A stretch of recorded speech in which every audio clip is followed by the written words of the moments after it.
pardon. So this week's portion, which is about the color and the vibrance in decorating, also does something really interesting for the way in which we rank different members of our society. You see, rather than just talk about who would be at the top or the bottom of society, which business and which profession is more important than others, this week's Parsha, and for the next few weeks, takes a moment to champion the artist specifically.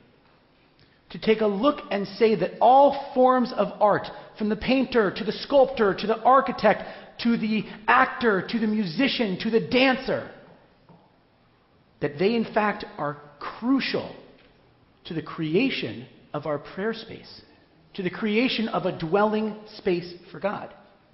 That in fact, in a few weeks, we will flat out say the artist does God's work. Now that is really powerful stuff. And when studying with Edie for the last few months, we got into the different examples in this portion that might explain further just why art is so important.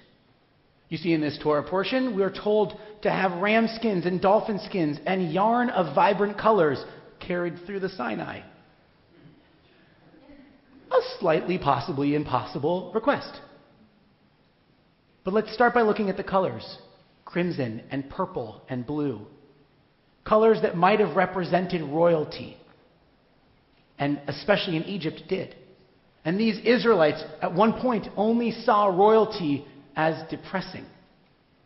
It was royalty that put them in slavery. It was royalty that wouldn't allow them to leave. And now, we take those same colors of royalty and we decorate a dwelling space for God that in this Torah portion says, build this space so that I may dwell with the people. Take the royalty that was once ahead and restrictive and bring all the people into it, that everyone may be part of the royalty of God.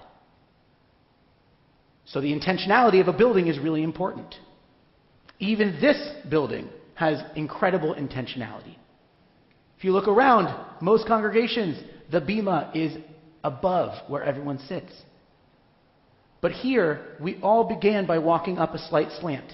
We are all on a bima. We are all in this prayer space together. That's a really powerful image. Even just picking a bright colored tie says that we celebrate color and vibrancy, and that just the way something appears with a bright color can change a mood. As Edie shares her thoughts on this week's Torah portion, I want you to keep in mind this idea of championing the artist and understanding that colors and intentionality and where we put something and how we decorate can make a massive difference and can give each of us permission to step out of whatever we're in and step into a different zone. That we aren't stuck in one mode of operation, but that we can find spaces in our life where we can let go, where we can pray, where we can be hopeful. So together, let's all be hopeful and continue this space of prayer and celebration as we begin our Torah service to honor Edie's bat mitzvah. Amen. Shabbat shalom.